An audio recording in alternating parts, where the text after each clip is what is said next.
Hoje iremos falar sobre associação de resistores. No mundo atual, fazemos uso diariamente de uma variedade de aparelhos elétricos. Nesses aparelhos, ou nas instalações dos mesmos, encontram-se associações dos mais variados tipos de dispositivos elétricos, como geradores, capacitores, diodos, transistores, chips, dínamos, resistores e etc. A aula será apresentada utilizando o programa Kit de Construção de Circuitos, que está disponibilizado na sala virtual. No programa é possível estar montando diversos tipos de circuitos, de acordo com os componentes que serão apresentados a seguir. Primeiro é o fio elétrico. Ele nada mais é que um componente de junção. O segundo é um resistor. Nele, iremos definir a resistência que passará pelo circuito. O terceiro é a bateria, a fonte de voltagem do circuito. O quarto é a lâmpada. Ela apresenta as mesmas características do resistor. E por último, a chave interruptora, que abre ou fecha o circuito. Conforme vemos no circuito, podemos ver que a corrente se dispõe de um único caminho através do circuito. Isso significa que a mesma corrente percorre cada um dos dispositivos elétricos do circuito. Essa corrente enfrenta a resistência do primeiro dispositivo e a resistência do segundo e do terceiro, conforme mostrado à frente. De modo que a resistência total do circuito é a soma de todas as outras resistências. Essa soma total também pode ser chamada de resistência equivalente. A corrente é a soma das resistências individuais que existem ao longo do circuito. A corrente no circuito é numericamente igual à voltagem fornecida pela fonte dividida pela resistência total do circuito. Isso está de acordo com a lei de Ohm. A voltagem suprida pela fonte é igual à soma das quedas de voltagem individuais em todos os dispositivos. Isso é consistente com o fato de a energia total fornecida ao circuito ser igual à soma das energias fornecidas a cada dispositivo. A queda de voltagem em cada dispositivo é proporcional à sua resistência. A lei de Ohm se aplica separadamente a cada um deles.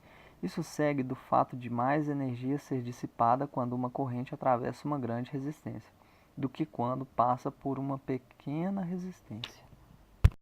Agora, deixando de forma mais ilustrativa, iremos trabalhar utilizando a lâmpada ao invés do resistor.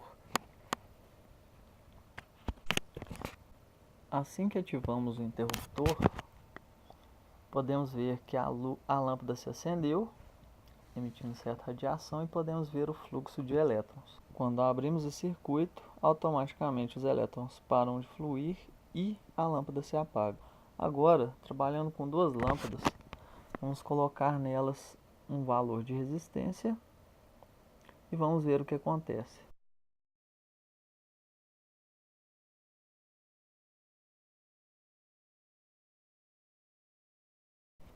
É possível notar que a primeira lâmpada, que tem maior resistência, apresenta maior brilho. Já a segunda tem um brilho menor. Aumentando ainda mais a resistência, podemos ver que a segunda lâmpada perde totalmente o brilho. Reduzimos a resistência da primeira lâmpada, podemos ver que o brilho aumenta muito mais. À medida que vamos alterando a sua resistência para mais ou para menos, podemos ver a variação nessa intensidade. Veja que quanto maior a resistência da lâmpada 1, menor vai ser o brilho emitido pela segunda lâmpada. E o fluxo de elétrons também reduz drasticamente.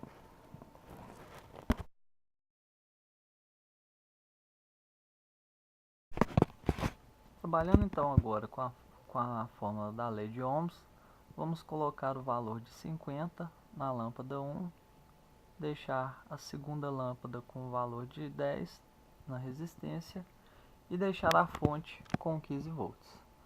Calculando, temos o seguinte resultado. Agora, em um circuito equivalente, com apenas uma lâmpada com a resistência de 60 ohms e a mesma voltagem na bateria, vamos fazer o mesmo cálculo e vamos obter o seguinte valor, que é mostrado na tela. De acordo com o resultado do primeiro circuito, que tinham duas lâmpadas, e com o circuito equivalente, podemos comprovar que a resistência equivalente terá o mesmo resultado.